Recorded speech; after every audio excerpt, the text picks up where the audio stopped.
ஓம் நமோ நாராயணாய. வணக்கம் மக்கண்ணா பக்தி நேயர்களே. நீங்கள் பெரும்பாலான ஹனுமன் கோவிலுக்கு செல்லும் பொழுது அங்கு அனுமன் உடல் முழுவதும் செந்தூரம் பூசியிருப்பார்கள். அது ஏன் என்று தெரியுமா?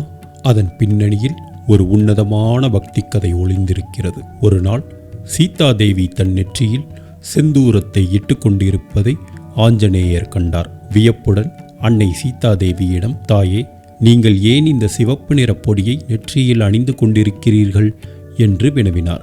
அதற்கு அன்னை சீதா பிராட்டி, அனுமனே, இது என் பிரபு ஸ்ரீராமரின் நீண்ட ஆயுளுக்காகவும் அவர் மீதான என் பேரன்பிற்காகவும் நான் அணிவது என்று புன்னகையுடன் பதிலளித்தார். இதை செவிமடுத்த அனுமன் ஒரு கணம் சிந்தித்தார்.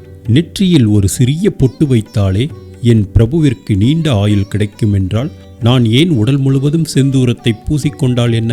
என் ராமபிரானுக்கு எத்தகைய வலிமையும் ஆயுளும் கிடைக்கும் என்று எண்ணினார். சற்றும் தாமதிக்காமல் அங்கிருந்த செந்தூரத்தை எடுத்துக்கொண்டு தன் உடல் முழுவதும் பூசி பேரானந்தத்துடன் ஜெய்ராம் ஸ்ரீராம் ஜெய்ராம் ஸ்ரீராம் என்று களிப்புடன் நடனமாடினார். அனுமனின் இந்த வெகுளித்தனமான ஆனால் எல்லையற்ற பக்தியை கண்ட ஸ்ரீராமர் நெகிழ்ந்து போனார். அன்று முதல் தன் உடல் முழுவதும் சிந்தூரம் பூசிய அனுமனை வணங்குபவர்களுக்கு தீராத கஷ்டங்கள் தீருமென்றும் அவர்கள் என் அருளை பெறுவார்கள் என்றும் ராமபிரான் வரமளித்தார். எனவே நீங்கள் எந்த ஒரு அனுமன் கோவிலுக்கு சென்றாலும் உங்களுக்கு பிரசாதமாக சிந்தூரம் வழங்கப்படுகிறது. ஓம் நமோ நாராயணாய.